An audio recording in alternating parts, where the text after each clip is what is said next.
గడిచిన 10 ఏళ్ల కాలంలో జలవనరులను ఒడిసి పట్టుకోవడం మిషన్ కాకతీయ వచ్చింది, ఇంటింటికి తాగునీరు మిషన్ భగీరథ వచ్చింది, వ్యవసాయాన్ని ఆదుకునే కోసం రైతు బంధు వచ్చింది, రైతుల కష్టం వస్తే రైతు బీమా వచ్చింది, కాళేశ్వరం ద్వారా నీళ్లను మళ్ళా రివర్స్ పంపింగ్ చేసుకునే ఒక ఆలోచన వచ్చింది, పాలమూరు రంగారెడ్డి స్కీమ్ వచ్చింది, షాదీ ముబారక్ కళ్యాణ లక్ష్యం వచ్చింది, పేద కుటుంబాలకు ఆర్థికంగా మద్దతునివ్వడానికి. ఇన్ని మార్పులు జరిగినది తెలంగాణ కోసం జరిగి తెలంగాణలో జరిగినాయి కదా. ఇది విధ్వంసం అవుతుందా? ఖచ్చితంగా బీఆర్ఎస్ ఆర్గ్యుమెంట్. ఖచ్చితంగా విధ్వంసమే. నేను పదే పదే చెప్తున్నా.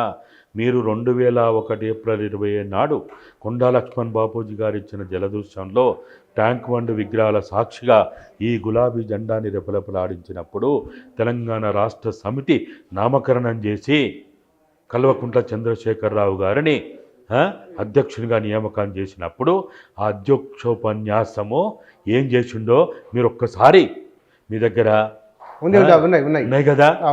ఆ రోజు ఏం చెప్పినాం? విద్యారంగంలో సమూలమైన మార్పులు తెస్తామని చెప్పినాం, వైద్య రంగంలో సమూలమైన మార్పులు తెస్తామని చెప్పినాం. ఎవ్వరు కూడా ప్రభుత్వ పాఠశాలలు, కళాశాలలు, విశ్వవిద్యాలయాలు తప్ప ప్రైవేటు బళ్ళకు పోయే పరిస్థితి, ప్రైవేట్ కాలేజీలో పోయే పరిస్థితి, ప్రైవేట్ యూనివర్సిటీలో పోయే పరిస్థితి తెలంగాణ రాష్ట్రం సాధించిన తర్వాత చూడరని గంటాపదంగా శపథం చేసినాం. అట్లనే మీకు గోలైనా, సూదైనా, మందైనా, మీకు ఏ రోగం వచ్చినా కాల్లో ముళ్ళు ఇరిగితే మా పంటితోటి తీసే ప్రభుత్వ వైద్య సౌకర్యాలు కల్పిస్తామని చెప్పినామా లేదా? మీ ఉపన్యాసాలు మీరు విన్నారు, రాసిండ్రు, టెలికాస్ట్ చేసిండ్రు కదా. ఉపాధి రంగం గురించి ఏం మాట్లాడినాం? ఐడెంటిటీ గురించి ఏం మాట్లాడినాం? సంపద ఎంత గొప్పగా చెప్పినాం. అటవీ సంపద గురించి, భూ సంపద గురించి, వ్యవసాయ భూముల గురించి, ఖనిజ సంపద గురించి, నా కొండలు, గుట్టలు, కాలువలు, చెరువుల గురించి ఎంత గొప్పగా చెప్పినాం. ఏమైనా ఇవాళ ఎక్కడ పోయినావా? అక్కడ మనం చూడలేదా ఎంత వినాశనం జరిగిందో, ఎంత విధ్వంసం జరిగిందో. కాబట్టి మేము అడుగుతున్నదల్లా, మేము 10 ఏళ్ల కాలంలో ఎన్ని స్కూళ్ళు బాగు చేసినావు, ఎన్ని హాస్పిటల్ బాగు చేసినావు. పెద్ద పెద్ద మాటలు మేము మాట్లాడుతుంది. సూపర్ స్పెషాలిటీ హాస్పిటల్ లాంటిది, నియోజకవర్గానికి దానికి పెద్ద పేర్లు పెడుతుంది. అపోలో హాస్పిటల్ లాగా ఉంటుంది, యశోద లాగా ఉంటుంది, ఇంకేదో ఉంటుంది.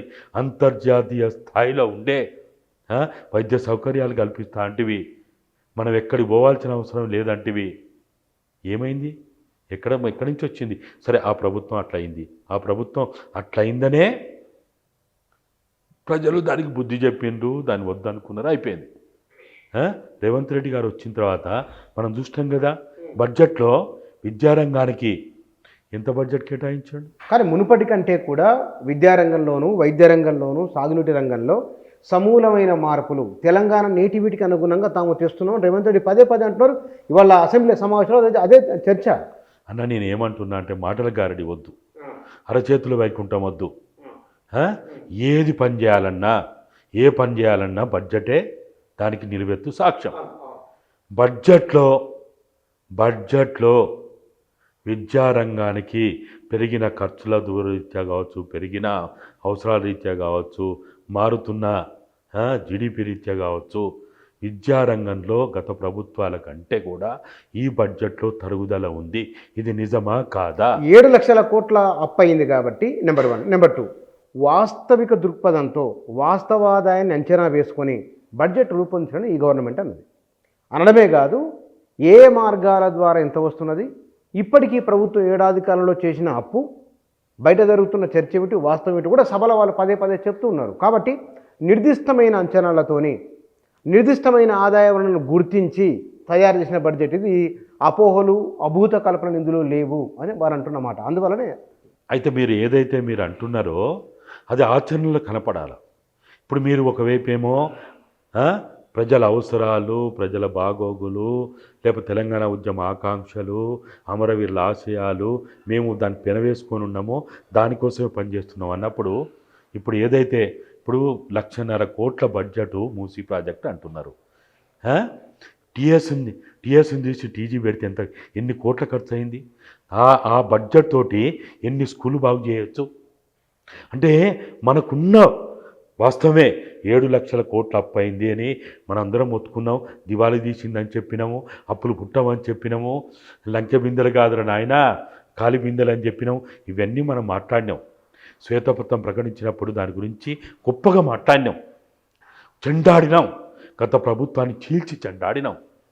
ఆ విషయంలో ఎక్కడ కూడా సెసమిషన్ లేకుండా మాట్లాడినాం. కానీ ఇవాళ ఉన్న ఆదాయంతో రీత్యా చూసుకున్నా, వస్తున్న అప్పుల రీత్యా చూసుకున్నా, వస్తున్న కేంద్ర బడ్జెట్ రీత్యా చూసుకున్నా మనం ఏం చేయాలి, ఎట్లా చేయాలి? మనం ఒక ఉదాహరణ చెప్తా. మిడ్ డే మీల్స్లో కేంద్ర బడ్జెట్ ఉంటుంది, రాష్ట్ర బడ్జెట్ ఉంటుంది, 60-40 రేషియోలో ఉంటుంది. కేంద్రం ఎప్పటికప్పుడు బడ్జెట్ ఇస్తూ వస్తున్నది. ఈ సంవత్సర కాలంలో మిడ్ డే మీల్స్కి ఎందుకు డబ్బులు ఇవ్వలే? కనీసం కేంద్రం నుంచి వచ్చిన నిధులనైనా, రాష్ట్రం దగ్గర నిధులు లేకపోతే కేంద్రం నుంచి వచ్చిన నిధులనైనా డైవర్ట్ చేయకుండా ఇవాళ ఆ మిడ్ డే మీల్స్ వాళ్ళకి డబ్బులు ఇస్తే వాళ్ళ ఈ పరిస్థితి ఉండనా, ఈ గొడవ ఉండనా, ఈ చర్చ ఉండనా? ఎందుకంటే జరిగిందంటారు? కారణం ఏమిటి? నిర్లక్ష్యం. నేను అదే అంటున్నా. పుచ్చన్ననే మైక్ టీవీని నేను కూడా గది అడుగుతున్నా. ఎందుకు ఇట్లా? సరే, నీ దగ్గర డబ్బులు లేవన్నావు, కేంద్రం నుంచి డబ్బులు వచ్చినాయి కదా, ఆ డబ్బులన్నా ఇప్పుడు ఇచ్చి ఉంటే 12 నెలల పెండింగ్ పోయి 6 నెలల పెండింగ్కి వచ్చు కదా, 6 నెలలకు ఇచ్చినట్టు అదైనా వచ్చు కదా. ఇవాళ వాళ్ళ జీతాలు లేవని, గుడ్డ డబ్బులు లేవని, నీకు వేరే లేవని మొత్తుకుంటున్నారు కదా, రోడ్డు ఎక్కుతున్నారు కదా. మేము మొన్న పొరుగు జిల్లాలకు పోయినాం.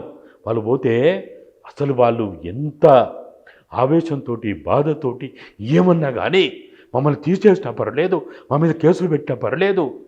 ఒక ప్రైమరీ స్కూల్కి 80 మంది ఎన్రోల్ ఉన్నటువంటి వాళ్ళకి 70,000 80,000 పెండింగ్ ఉందట. అది పెద్ద మొత్తంలో కష్టమే వాళ్ళకు. అంటే మీరు ఒక మాట అన్నారా? చెప్పండి. అంటే ఇటువంటి పరిస్థితి మీరు అంటున్నారు విద్యారంగాన్ని నిర్లక్ష్యం చేయలేదని. మరి ఇది నిర్లక్ష్యం కాదా? ఇది నిర్లక్ష్యం కాదా? వైద్య రంగాన్ని ఎంత నిర్లక్ష్యం చేస్తున్నామో చూస్తున్నాం. మేమేమంటు కేసీఆర్ తప్పులు చేయలేదు, గొప్ప పాలన అందించిండు అని ఏ మూర్ఖుడు కూడా అంటలేరు, ఎవ్వరు కూడా అంటలేరు. ఎవరు అంటున్నారు? మేము అంటున్నామా? మేము అంటున్నది ఏంటంటే వాళ్ళతో పోల్చుకో. ఇప్పుడు మీరు ఒక మాట అన్నారు, ఈ ప్రభుత్వాన్ని దృష్టి మళ్లించే డైవర్షన్ పాలిటిక్స్ అన్నారు. ఏం అవసరం వచ్చింది వాళ్ళకి డైవర్ట్ చేయడానికి, కాలయాపన చేయడానికి? ఎందువల్ల? మీ భావన ఏమిటి? ఎందువల్ల అయి ఉండొచ్చు? ప్రజల సమస్యలని పక్కదారి పట్టేయడానికి, ప్రధాన ప్రయారిటీ అంశాలను పక్కదారి పట్టేయడానికి ప్రజలు నిరంతరం ఏదో ఒక, ఇప్పుడు వారం కోటి ఓ న్యూస్ వస్తుంది. ఇప్పుడు మనం చూస్తున్నాం కదా, మంత్రివర్గ విస్తరణకి ఢిల్లీ పోయిండని ఒక 3-4 రోజులు దాని మీద చర్చ. అదేదో ఇంకోటని మూసి అని ఒకటి, హైడ్రా అని ఒకటి, ఇంకోటని ఒకటి, టీఎస్ని తీసి టీజీ పెట్టిండని ఒకటి, ఏదో గీతాన్ని ఏమో అయిపోయిందని ఏదో అదొకటి, లేకపోతే తల్లి విగ్రహాన్ని ఏదో అని చెప్పి ఒక వారం 10 రోజులు దాని మీద పోతుందా? అంటే ప్రధాన సమస్యలని, ప్రజల అవసరాలని పక్కదారి పట్టించేటువంటి, నేనేమంటున్నా, రేవంత్ అన్న 7 లక్షల కోట్ల అప్పు అయింది, బడ్జెట్ లేదు, మన రెవెన్యూ తగ్గిపోయింది because of so many reasons అని మా అందరికీ తెలుసు. మనకు వస్తున్న రెవెన్యూలో దాదాపుగా చాలా వేల కోట్లు, సుమారు 6 నుంచి 7 వేల కోట్ల రూపాయలు మన అప్పులైతేంది, ఇతరత్ర అయితేంది, ఎన్నో జరుగుతున్నాయి. మనకి ఎంత వస్తుంది నెలకి? తెలంగాణ ఇప్పుడు ఆదాయం ఎంత? 7 నుంచి 8 వేల కోట్లే, ఎక్కువ లేదు. కాబట్టి ఇది మనకున్న 50% మన అప్పులకి, వడ్డీలకే సరిపోతున్నది. ఇవన్నీ మనకు తెలుసు. కానీ ఇవన్నీ ఇట్లా ఉన్నప్పుడు మనం ఒక కుటుంబమే, ప్రభుత్వం కూడా ఒక కుటుంబమే.